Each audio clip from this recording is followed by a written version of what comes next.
Oh, g'day everyone. I'm just on the workbench here. Yeah, I thought I'd just do some videos on a bit of maintenance, and tips and that sort of thing.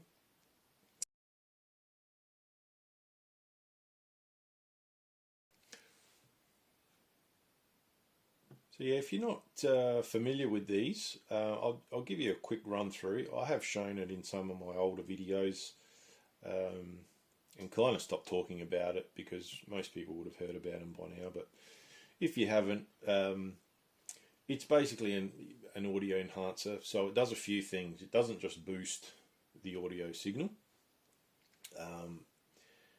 Now, first of all, it comes in a nice aluminium case, so it's nice and robust.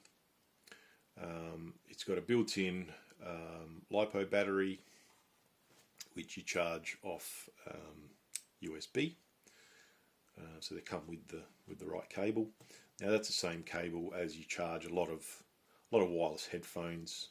Also use that, and some of the other detecting accessories like your Minelab wireless modules, your WM10 for the CTX30, WM12 for the GPZ. They use that same USB B, Mini B, I think it is. So yeah, they all use the same cable. You get a red light when it's charging, and when it's charged, the light goes blue. So if we look at the front here, we've got a 1/4 inch socket, which is your 6.35mm, which most of your metal detecting headphones are. And then you've got another one here. So this one's output. So this one's obviously your input. This one's not labelled. It's pretty obvious if that's your output, well, that's obviously your input.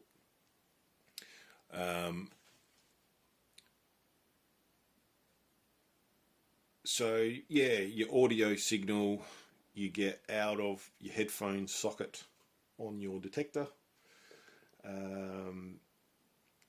and it comes out of there and into the unit, and then your headphones or a speaker. Oh, I've got a box here. I don't have the speaker here, but your GME. These are the ones I recommend. Genuine GME, sP01. They're going to give you the best sound out of any of the compact speakers that I've tried. There might be better ones, but they're usually bigger or a lot chunkier. But for a nice compact slimline speaker, the sound out of these is really good. So they can plug straight in there. So like the other boosters on the market, this has got a volume control, which basically just amplifies anything that's fed in there, gets amplified. The amplifier kicks in at sort of just around there, sort of just before the 9 o'clock position. So from there down, you can actually reduce the volume. Somewhere around there is the same as what your detector's putting out, and then anything above is obviously amplified. So don't go crazy with your volume control, because if you go too high, overextended listening, you will fatigue your ears. Okay, and that's not what you're trying to achieve. You're just trying to lift those faint signals so you can hear them better. You don't want to further amplify your real loud blasts, because that's achieving nothing. So where this unit differs a little bit to some of the others on the market is we've got a mode switch. Now, what this basically is a sound enhancement. And mode 2, so mode 1 is normal, and mode 2 is the sound enhancement. Now, it's hard to explain because the output out of detectors is mono. and that's why we've got a mono input cable. But it does kind of sound like the difference between mono and stereo, even though it isn't. It's sort of the difference between listening to your TV using the internal TV speakers in one, and then in two is out of a nice set of stereo speakers. The sound is closer to your ears. It sounds bigger. You do pick up a little bit more of the sort of amplifier circuitry noise in mode 2, but depends on your headphones. With the SteelPhase headphones, that is very minimized because it doesn't play back those very high frequencies where that electronic hum noise is. So most of that's filtered out. But if you got a pair of just normal stereo headphones for computers or whatever, they often have very, very good high-end frequencies, and that's going to lift that electronic sort of hum a bit. So it would be less in one. So mode 1 normal, mode 2 enhanced.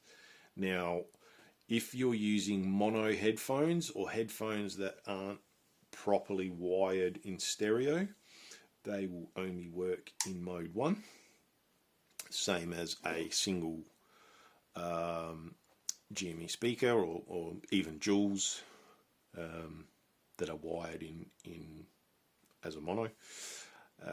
They will only work in mode 1.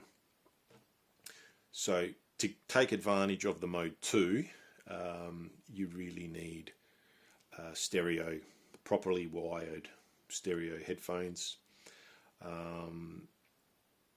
Yeah, that should make perfect sense.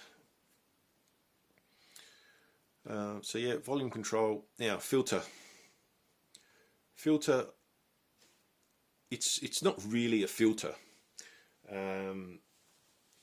It's basically where your sound enhancement is occurring along the frequency spectrum. So your 3 positions, we're basically changing the sound of the audio. So filter 1 sort of enhances your mid-range frequencies, where most of your gold detectors put out their signal response is mid-range frequencies. Slightly changes when you change the audio tone, if your detector's got an adjustable audio tone. So yeah, filter 1 is looking at mid-range frequencies and a little bit of the low range.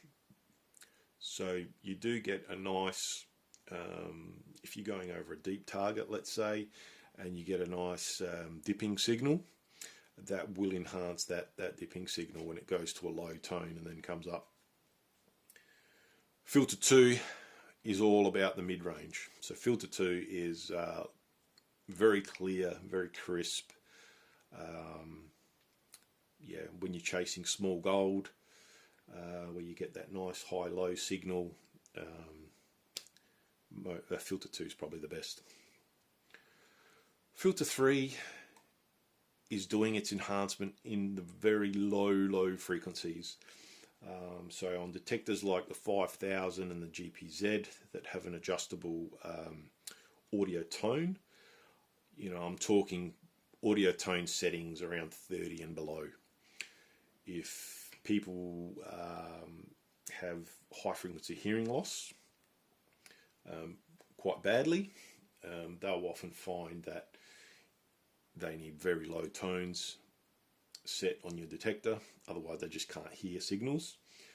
And if that's the case, they will probably like filter 3. I've often been asked, can you use the unit to filter out noisy ground signals? Well, yeah, you sort of can. Filter 3 does give it a sort of a smoothing effect, but it shouldn't be used like that. If you're getting lots of noisy signals, you need to adjust your detector. drop your gain or pick a different timing or go to a smaller coil or go for a double D coil over a mono coil, whatever the case may be.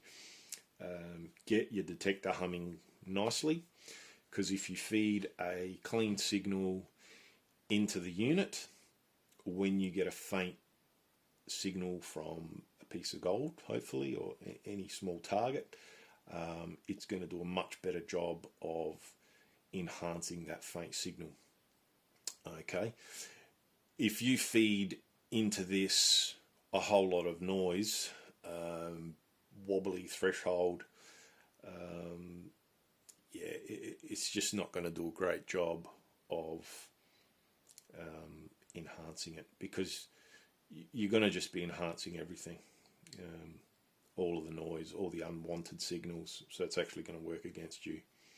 So you definitely want to get your detector on the quiet side, where your signals are nice and clear, even if they're quiet, and then the enhancer is going to do the job of thickening up that signal response and lifting up in volume so you don't miss them.